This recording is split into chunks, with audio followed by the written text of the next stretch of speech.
Alors, je suis Paul Bonhomme, je suis guide de haute montagne, père de 4 enfants, j'ai 46 ans, je suis néerlandais, marié à une Toulousaine.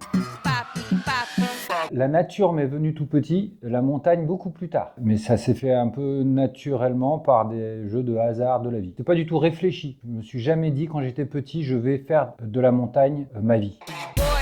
Ouais, c'est loin. Je suis pas né là-bas, je suis né en Belgique et j'ai vécu en banlieue parisienne toute mon enfance. Banlieue parisienne, montagne, c'est pas non plus très logique. Ça m'a pris une bonne tranche de vie avant d'arriver à vraiment me dire tiens, je vais peut-être essayer de faire le guide. D'ailleurs, c'est pas moi qui ai eu l'idée, c'est mon ex-femme. Guide de haute montagne à 30 ans, pile, 29 ou 30, je sais plus. J'ai pas vraiment eu de rêve, je me laisse plutôt porter par la vie. Ma première expédition, c'était à 30 ans aussi. J'ai réussi à faire un 8000 et à la base, j'y allais parce que j'étais en train de divorcer et que ça allait me faire du bien de suivre des copains qui, eux, voulaient vraiment enchaîner de 8000. Et moi, je me disais, je vais juste visiter le Tibet, ça ira bien. Et en fait, j'ai fait mon premier 8000 à 30 ans, le jour de mon anniversaire. Mais c'est du hasard, quoi. Ouais, c'est un chemin, c'était pas voulu, j'avais même limite pas le matos pour y aller.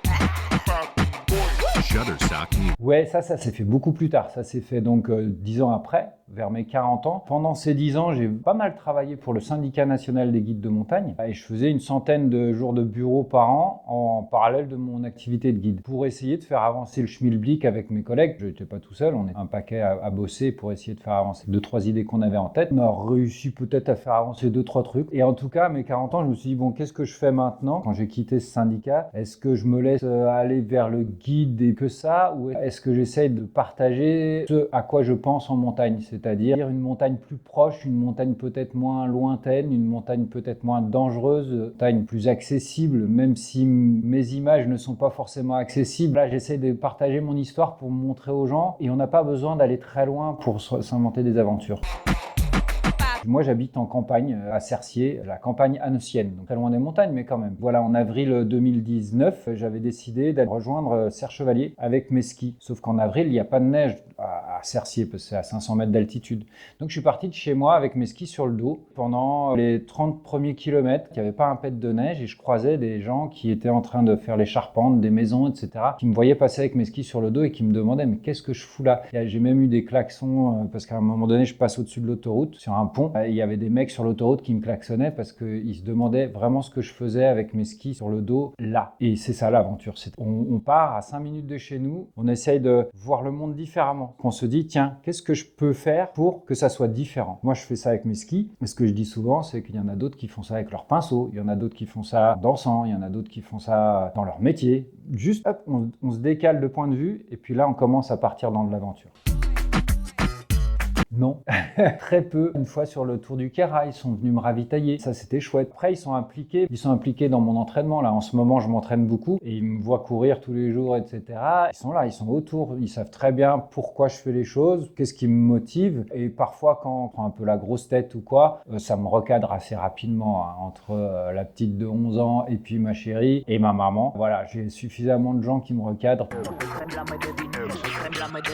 Essayer d'apprendre à changer ses perspectives. À l'heure actuelle, parce qu'il y a plein de choses qui vont plus marcher. Prendre un hélico pour aller faire une super pente en plein milieu du Canada, c'est génial, ça fait des super images, mais c'est pour moi plus trop d'actualité. Aller à l'autre bout de la planète dans son avion pour aller ouvrir une nouvelle voie, c'est génial, c'est de l'aventure, mais c'est plus trop d'actualité. Et c'est compliqué parce que ces aventures-là, c'est simple. Moi, je les ai vécues aussi. J'ai eu la chance d'aller 9 fois au Népal. Tout de suite, quand on débarque de l'aéroport à Katmandou, on est tout de suite dans de l'aventure. Donc c'est assez simple de trouver l'aventure quand on va à l'autre bout de la planète. C'est plus compliqué de le trouver à côté de chez soi ou de la créer. C'est ça que j'ai envie de donner comme conseil. Essayez de trouver les moyens de vous créer des aventures pas trop loin. Parce que je pense qu'on en a besoin. Shutterstock Music. Ouais, je pense, pour essayer de changer les perspectives, ça me prend beaucoup de temps de réflexion ou d'absence de réflexion, beaucoup d'introspection pour me dire, bon, où est-ce que je vais? Où est-ce que je veux aller? Est-ce que ça marche? Est-ce que ça marche pas? En plus, là, maintenant que je suis un peu sponsorisé, un peu connu, c'est très compliqué parce qu'il faut naviguer entre les tendances qui sont simples, faciles, où je pourrais aller très vite, et ce que j'ai vraiment envie de partager. Du coup, parfois, je suis là, je suis le cul entre deux chaises. Pose-toi, prends du temps pour toi, discute-en avec ta chérie, avec tes enfants, avec tes proches, tes amis, pour essayer de te recadrer pour aller dans le sens qui te correspond et pas dans un sens qui te correspond pas, quoi. ouais, il y a ça, 46 ans de vie, ça change beaucoup de choses. Il y a beaucoup de décès, tout ça, ça fait que, maintenant, à 46 ans, on arrive à un peu mieux savoir où on veut aller, quoi. Enfin, on est moins attiré par les paillettes, mais on se méfie des paillettes, ou en tout cas, on met des choses en place pour que les gens, même si nous, parfois, on est attirés, que des garde-fous, quoi, qui nous protègent de ces paillettes. Ouais, mais ça dépend. Il y a 2 ou 3 ans, on parlait d'ultra-montagnard. Là, maintenant, c'est cœur de pente parce que l'année dernière, j'ai fait un projet uniquement en pente raide. Moi, je suis montagnard. Je reviens, la semaine dernière, j'étais en Corse. J'étais invité par un auteur en chef de Isula Montagna. C'est un tout petit magazine corse qui est connu dans l'île, mais pas ailleurs. La rencontre était géniale parce que lui, il s'occupe des bergers autant que des alpinistes corses. J'aime la montagne pour ce qu'elle est et du coup, je suis montagnard. C'est vrai que je suis moins bien en mer. Je suis même pas bien du tout en mer. Je suis à l'aise en montagne, mais j'ai pas besoin forcément de faire des exploits pour être bien dans ma peau en montagne. Il suffit que je me balade au milieu des prés, au milieu des vaches, puis je me sens bien. Donc désuet comme terme. C'est mieux qu'alpiniste, c'est mieux que skieur de pente raide. Enfin pour moi, ça me correspond un peu. Ce film Curiosité, déjà, c'est pas moi qui ai eu l'idée. C'est Romain Berger et Justin Galland qui ont eu l'idée de ce film. C'est suite à ce que je faisais l'année dernière. Ils ont vu ce que j'étais en train de faire et ils se sont dit, tiens, ce serait chouette d'en faire un film. Et on a discuté pas mal dehors. Et puis là, ils se sont rendus compte que, en fait, c'était pas les images qui comptaient. Et puis surtout, j'en avais pas beaucoup parce que j'avais que des images de GoPro qui bougeaient dans tous les sens. Je cherchais du fond. Puis plus ma démarche que réellement les exploits, entre guillemets, en pente raide. Ce qui me fait avancer dans la vie, ce qui me permet de rester aussi en vie et ce qui me permet d'aborder la montagne sans en avoir vraiment peur, c'est d'être curieux. Et la vie, c'est pareil. Je suis curieux de la vie, je suis curieux des montagnes. Et puis c'est ça qui est chouette, quoi. Mon livre Raid Vivant, alors lui c'est plus ancien, il est sorti juste avant le confinement, donc 2020, premier, et juste avant la crise. Le film reprend pas mal ce que j'écris, c'est-à-dire ma démarche. Raid Vivant, c'est une tranche de vie. Moi j'écris depuis que j'ai 17 ans, plutôt de la poésie, enfin de la poésie, pas des vers, mais j'aime bien chercher les bonnes images qui interpellent. Et du coup ce livre, voilà, c'est un hybride, c'est une hybridation entre de la littérature de montagne et de l'exploit entre guillemets, des aventures en montagne. Donc j'essaye d'hybrider un peu ça pour faire ressentir des choses. Je mets beaucoup de vie aussi, donc c'est aussi qu'est-ce qui dans ma vie m'a aidé à aller en montagne et qu'est-ce qui en montagne m'a aidé à mieux vivre ou à passer les épreuves. C'est un livre assez dense, même s'il est pas très épais, mais il est dense.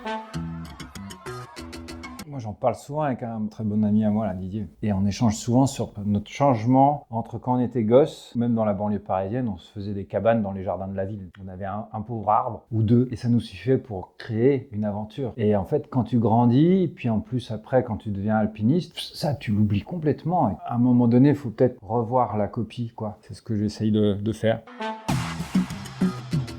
Bah oui, c'est la nature. Il y a Stéphane Brognard qui est parti de chez lui dans le Jura pour atteindre le Mont Blanc. Donc il a pris sa boussole et il a dit « Allez, je fais comme ça, je vais tout droit, avec tout sur le dos. » Ah bah c'était l'aventure, hein. Tu prends juste un azimut, ça change déjà tout.